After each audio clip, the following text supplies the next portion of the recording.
all right, Bishop. It's a lot of new people that just kind of saw the two previous interviews. But what is your origin story? But before, let's talk about Bishop Nathaniel before he became Bishop Nathaniel. I met a brother named Black who gave me a flyer regarding the Holy Bible. And he showed me that in the Bible, our race is in the Bible. That we the Israelites, according to Deuteronomy 28, verse 15 through 68. I was taught by 7 elders. There was Masha, Ariel, Yaakov, followed by Lahab, Yeshaya, Shah, and Kazak. Those were the 7 elders from 1990 to 1995. What set off all these different offshoots of different camps is because people couldn't really come underneath the leadership? The main thing that separates many of we all teach that we're Israel. That's number one. According to Revelation 14:12, we all teach that we got to keep the commandments and have the faith in Christ. The discrepancy comes, for example, 1 Corinthians 7:2, where it reads, nevertheless, to avoid fornication, let every man have his own wife, and let every woman have her own husband. So many of the Israelites believe in polygamy, or polygyny as they call it today. So that caused an issue because, like myself, I said when I read that, it says let every woman have her own husband. So that was a discrepancy. So many of them want the multiple girlfriends, and from what I can read, I see one wife, like it says, and I'll give you another one. First Timothy chapter 3 and verse 1, where it reads, let me read it. It says, this is a true saying, if a man desire the office of a bishop, he desires a good work. Bishop means leader. It says, a bishop then must be blameless, the husband of one wife, vigilant, sober, of good behavior, given to hospitality, apt to teach. So reading that, from what I'm seeing, it says one. And we got to learn to grow together. Like the scriptures say, the two shall be one flesh. Then Matthew 19. So I do know that in the coming kingdom on earth, the Bible prophesies that men will have more than one. But that's in the coming kingdom when we are changed, still in captivity. I know that under the old covenant or Old Testament, when we were in our own land, we ruled ourselves, we had our own king. We had many different wives. But when you get to the new covenant, the New Testament, we were in captivity. So from captivity, from Assyrian captivity, Babylonian captivity, Greek captivity, Roman captivity, even today, we did not have multiple wives living in captivity. I want to give all the praises and the honor to Yahweh Bahashem, Yahweh Shai Bahashem, Recha HaKwadash, and double honors to the other apostles and bishops of Great Millstone. Honors to you other brethren, fellow believers and followers of this truth. Shalom to the elect. Anyway, I want to go on this video real quick with Bishop Nathaniel, and he's telling this story at this man's news channel. I forgot this Jake's name, of the Africa Diaspora channel. He invites a lot of Israelites on his channel, like Priest Zabak, Bishop Nathaniel. So they went into a little bit of the polygamy, and I know he's talked about the history, which the apostles of Great Millstone brought all that out about this man Bishop Nathaniel and who he came up under. But I want to go into this topic with polygamy, meaning multiple wives.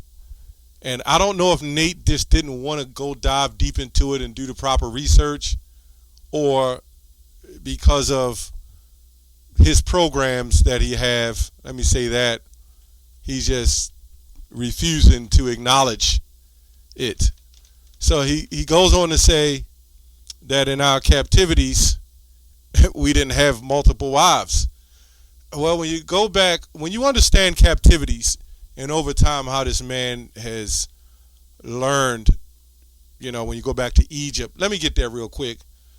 There's a reason why there's parent planhoods, right? There's a reason why there's putting us against one another and various other things I probably can't say in this video. It's this right here. Let's go to Exodus 1 And then I'll get the going into the polygamy and going into the research and show you that a bishop must be blameless. Having one wife is not what they thought it was. It says, now there arose up a new king over Egypt, which knew not Joseph, and he said unto his people, as Joseph slept, as he passed, and he said unto his people, behold, the people of the children of Israel are more mightier than we. Now, how did that happen? Okay, come on, let us deal wisely with them, lest they multiply, and it come to pass that when there falleth out any war, they join also unto our enemies, and fight against us, and so get them up out of the land. Therefore they did set over them taskmasters to afflict them with burdens, and they built for Pharaoh treasurers in cities, Pithom and Ramses, and I believe it was Ramses II, right? But the more they afflicted them, the more they multiplied and grew, right? So this is proof that it's still, they understand under affliction the children of Israel multiplies. How does that happen? Not with one wife. You got to carry that baby for 9 months. If you're lucky, you got twins or triplets. And then that's when he orders every firstborn child to be killed. Now, why did he do that? So that clearly proves that there's nothing to stop Jake from multiplying, man. Even in this captivity, men have so-called 5 different baby mamas. Guess what? They were all wives. So I'm going to just cut to the chase. I was going to go to 1 Corinthians 7, but this kind of backs it up because it's a lot of reading, some commentary, and understanding of this, what was going on in the church. This is 1 Timothy 3:2. A bishop must be blameless, the husband of one wife, right? Now, it says vigilant, sober, good behavior, but I just want to get to that point, the husband of one wife. As doing more research, they were told kind of like, you had different practices where if a man had a wife, right, or he had wives, and the one died, he was not to marry anymore, which Paul had to cut. These are the reason why the writings of Paul was there, to bring order to the church. This is why he said that, because it was already well known that a man could have more than one wife. But we'll get into that in a second. In fact, just to summarize it, it wasn't an issue for a man to have more than one wife, because there's bishops that took hold of the offices of the presbyters. They took hold of the office, and they had more than one wife. So they couldn't throw him out. But if a man had a wife and his wife died, then he wasn't to marry again. But this is why Paul had to bring back and said, if one dies, if he becomes widowed, then the woman is allowed to remarry if she becomes widowed. So this is why it said husband of one wife, because there was a lot of marrying and going on in the church. Then there was husbands. You can read all of this. You can go into more of the details of it.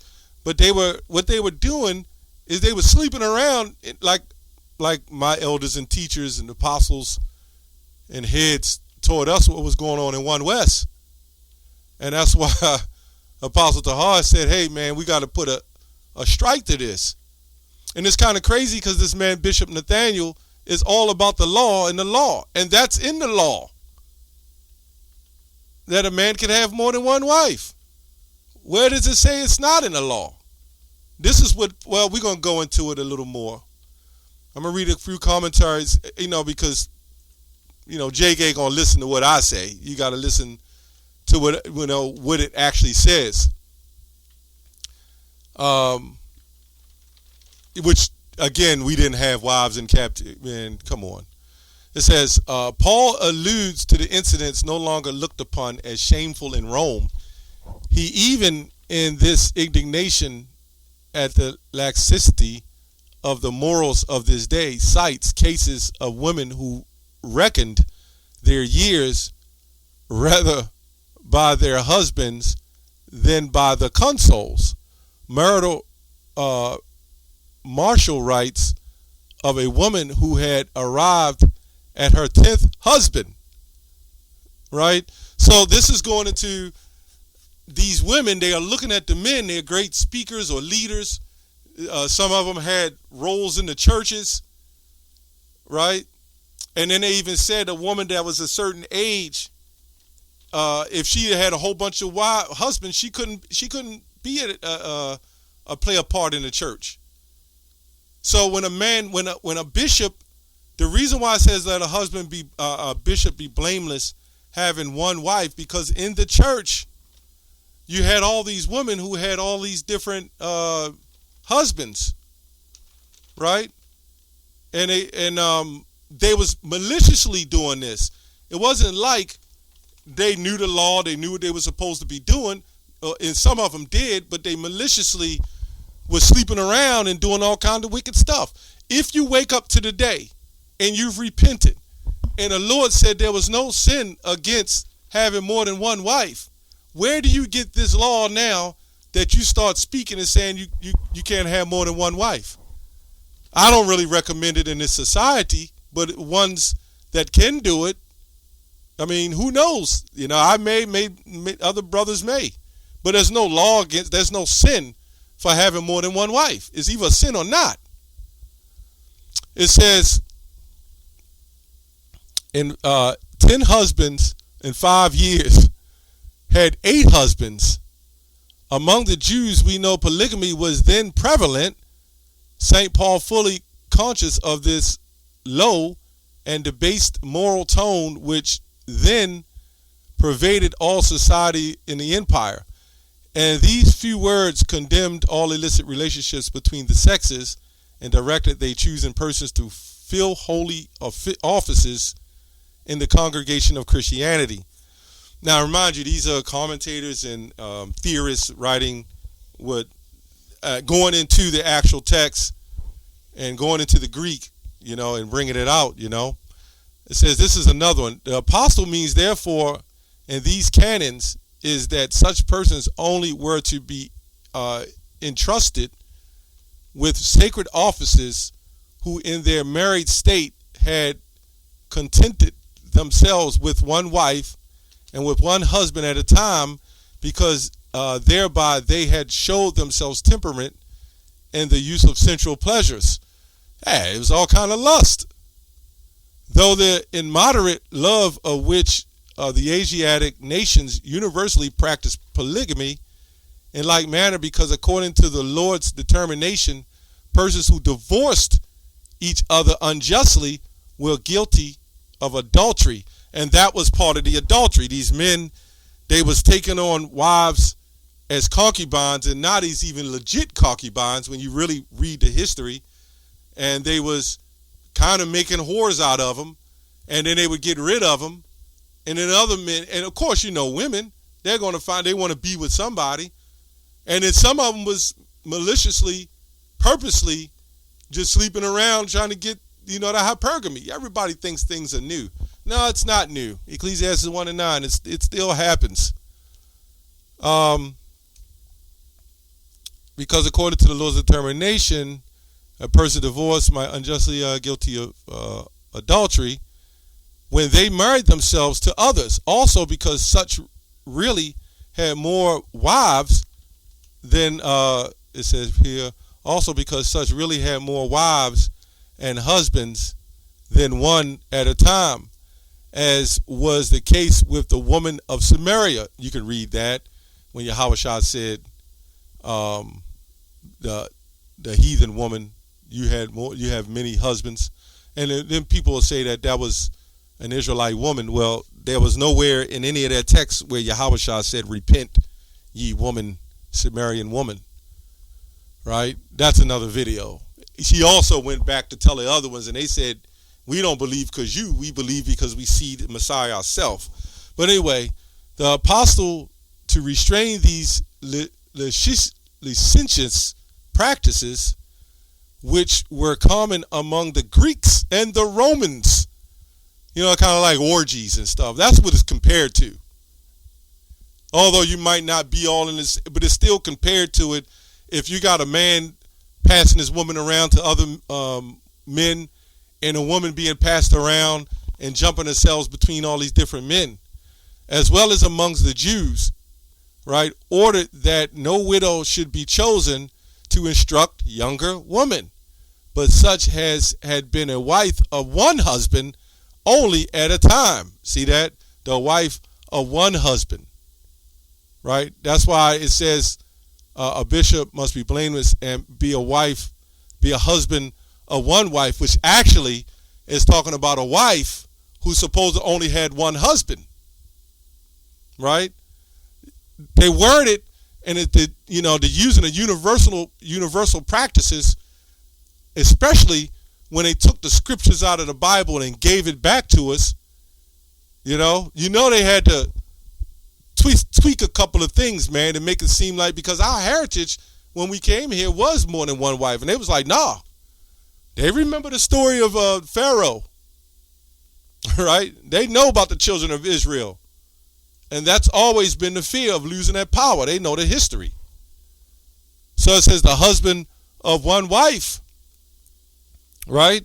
Because that wife going into the church, and I believe in Titus, she was supposed to teach the younger woman. But she can't teach the younger woman if she had 10 husbands, right? So it goes on to say, the wife of one husband only at a time. This is virtually viewed of the Greek church, which requires all priests to be married, but forbids second marriage. This is another one. Forbid a second marriage, and it required the priest who has lost his wife to cease from exercising his functions. So really, in the Roman Greek church, if a man had a wife and he died, he wasn't supposed to remarry again. The husband of one wife. It says many converts of Christianity would have more than one wife. They are nowhere commanded to put away all but one. Like, again, if you converted and you was a bishop of a church, you would have 5 wives. What are you supposed to do? Drop the other 4? That's going against the very thing that Paul was speaking about. Then you would be committing adultery by putting your wives away for no reason. And that was the bishop of the church, by the way. And in that time, going through what was happening in the church, like Bishop Nathaniel, he should go by this, right? Because he has a big church, and in that church, that's where the adultery runs rampant. So he shouldn't be taking 5 and 10 wives. But believe it or not, when you keep reading and going in all this, they still had concubines as well, right? It might not say it, but I was reading different ones. It says they're nowhere commanded to put away but one, but it was not seemly that a man in such position should be a Christian minister who ought in all respects to be an example to the flock. So the bottom line is, the reason why I said a bishop must be blameless and have one wife, right? Because if he decides to marry a woman that had 10 husbands, it makes him blameful. So it says the need caused no difficulty. Then as many women would change her partner, and with or without a so-called remarriage, right? So this was really directed towards the women. It was directed toward the bishops too, to be blameless, but it was directed toward the women because the women was the cause of the problem of all the adultery of the men. The women might have been getting smart with them, or they might have been saying things, because men just don't throw away wives like that. They was probably committing adultery on the men, and the goddamn woman would leave, or he would kick them out, and they would lie and say, I did nothing wrong. So then it was so much confusion going on. Now, some of the men might have, like today, they might have slept with him and say, oh, you ain't no good. I got to get me another one. I want that one over there. Because they was following the Roman the Greek customs. of trying to be with one wife. And there was no way Jake today, even a young man, hardly can deal with one woman. It's not natural. Not for the dogs, not for the animals, not for nothing. Right? So, I just wanted to touch on that. It's way more than that. I read a lot of this on that, and hey, that's what it is, man. It doesn't mean that you can't have more than one wife. It does mean if you're in a church setting and you got women involved and they're indulging themselves back and forth, yeah, but that's a bishop. It didn't say to other men. Anyway, that's all I have on that. Shalom.